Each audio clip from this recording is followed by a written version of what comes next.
Have you ever wondered how a single quote can set the world ablaze?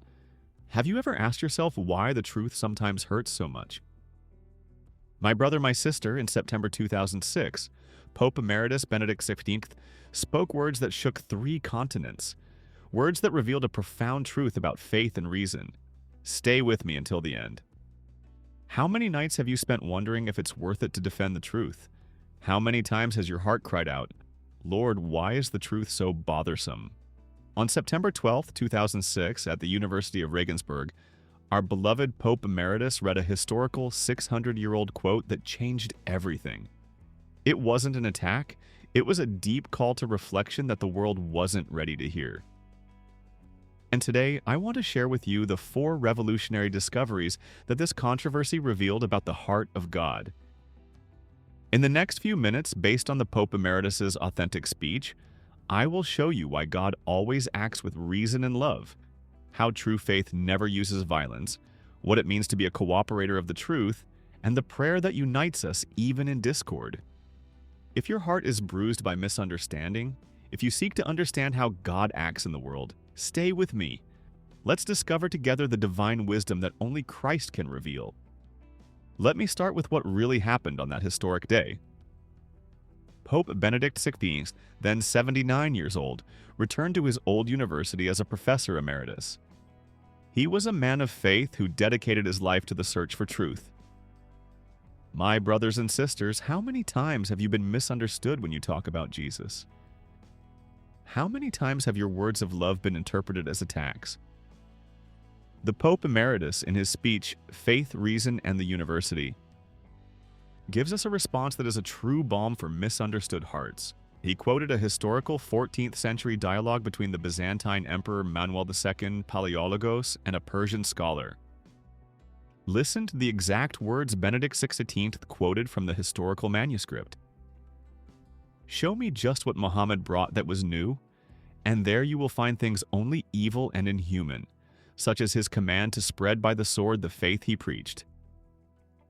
Do you understand?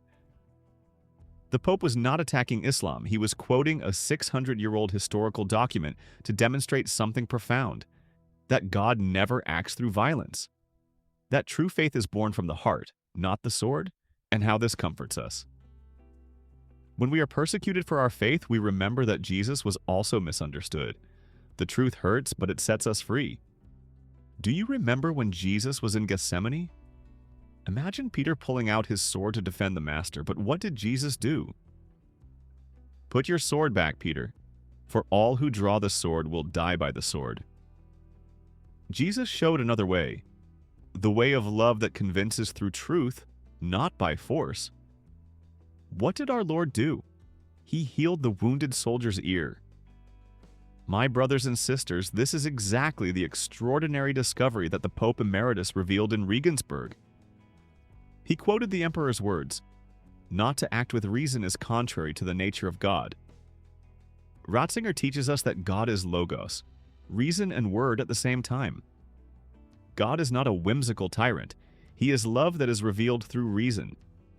Do you know what it's like to feel lost in life's difficulties? When you don't understand why certain things happen? The Pope Emeritus shows us that God has reasons of love that our limited minds cannot fully grasp. Every time you pray with your heart, every time you seek to understand God's plan, every time you act with love and not with hatred, you are participating in the divine nature. I know a Christian family that was expelled from their land because of their faith. When they discovered Benedict XVI, Quali's teachings about God being reason and love, they found peace even in persecution. They understood that God had not abandoned them. He had a bigger plan. Imagine a Christian mother watching her son be persecuted for professing Jesus. Imagine her heart breaking, wanting to defend her child. My brothers and sisters, have you ever felt that anguish of seeing faith being attacked? Pope Emeritus Benedict XVI gives us a response that is pure heavenly medicine.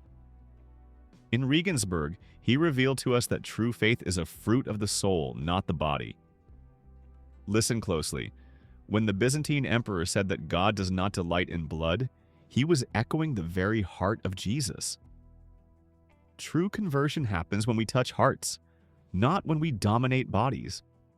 As Benedict XVI wrote, quoting the manuscript, "To convince a rational soul, one does not need to have one's own arm or instruments to wound. Faith is a fruit of the soul, not the body." And when you are tempted to respond to hatred with hatred, when you want to defend Jesus by attacking those who don't believe, remember, Jesus wins hearts through meekness, not violence. And you, my brothers and sisters, how do you evangelize? With love that attracts or with arguments that attack? I know a missionary who works in Islamic lands. He told me, "Father, after I understood Regensburg, I stopped debating and started serving. And so Muslims came to me to ask about Jesus." What a transformation, isn't it? "Father, I'm afraid to talk about Jesus." "Father, what if I'm attacked for being a Christian?" "Father, why does God allow us to be persecuted?" My brothers and sisters, how many times do I hear these tears? Pope Emeritus Benedict XVI, in his pastoral wisdom, teaches us something liberating. We are cooperatores veritatis, cooperators of the truth. We are not warriors of faith, we are servants of the truth.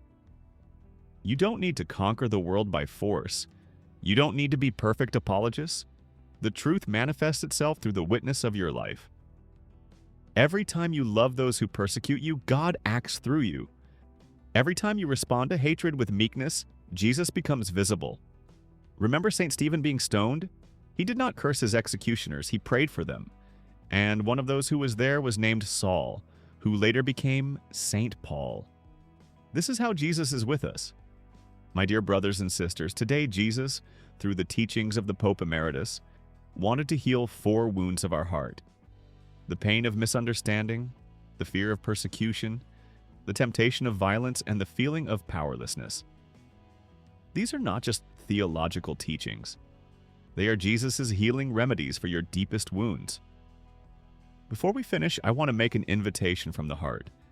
Let's pray together for unity among all who seek God. Jesus, Prince of Peace, you who are reason and love, teach us to be cooperators of your truth. May we know how to speak of you with meekness and wisdom. Heal the wounds of misunderstanding between peoples. Amen. If this prayer touched you, share this video with someone who needs to understand God's love. Your loved ones, your friends who suffer persecution, they need to know these comforting truths. My dear brothers and sisters, you are not alone on this journey of misunderstood faith. Jesus walks with you, the Pope Emeritus intercedes for you, and I pray for each one of you watching. May the peace of Christ, who always acts with reason and love, dwell in your hearts. May you be true cooperators of the divine truth, overcoming evil with good. Until our next meeting, stay in the peace of the Lord, and remember, the truth sets you free, even when it's misunderstood.